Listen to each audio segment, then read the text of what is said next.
আসসালামু আলাইকুম, কেমন আছেন সবাই? তো আজকে যেহেতু উইকেন্ড, আমার হাসব্যান্ড হঠাৎ করে প্ল্যান করলো যে আসলে অনেক দিন আমাদের একা কোথাও ঘোরা হয় না, তো আমরা দুজন মিলে একটু বের হই।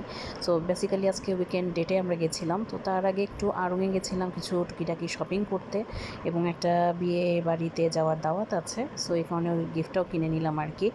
তো এরপরে হচ্ছে ওখান থেকে গিফট কিনে টুকিটাকি কিছু জিনিস কিনে এরপরে আমরা চলে গেলাম খিলগাঁওতে, যে আপন কফি হাউস আছে ওখানে। অনেক দিন ওখানে যাওয়া হয় না, আগে বেশ বসা হতো। তো ওখানে গিয়ে ওনাদের এই যে ছোলে ভাটুরা যে প্লেটারটা আছে ওইটা অর্ডার করি এবং পাস্তা অর্ডার করি, সেই সাথে তাদের কোল্ড কফি যেটা ছিল রেগুলার সেটা।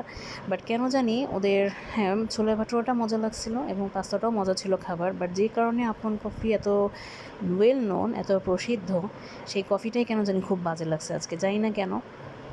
সবসময় তো আসলে একরকম হয় না, হয়তো অন্যদিন মজা হয়, বাট এর আগেও তো ওদের কফি খাওয়া হয়েছে, বাট এত খারাপ কখনোই লাগি নাই। সো এটাই, আমরা অল্প কিছু সময়ের জন্য বের হলাম, কিছু কোয়ালিটি টাইম দুজনে স্পেন্ড করলাম, যদিও এর মধ্যেও আমাদের বাচ্চাদের কথাই মনে পড়ছিল, ওদের কথাই বেশি হচ্ছিল, তারপরও ভালোই লাগছে। সো আশা করি আপনারা সবাই ভালো থাকবেন। আল্লাহ হাফেজ।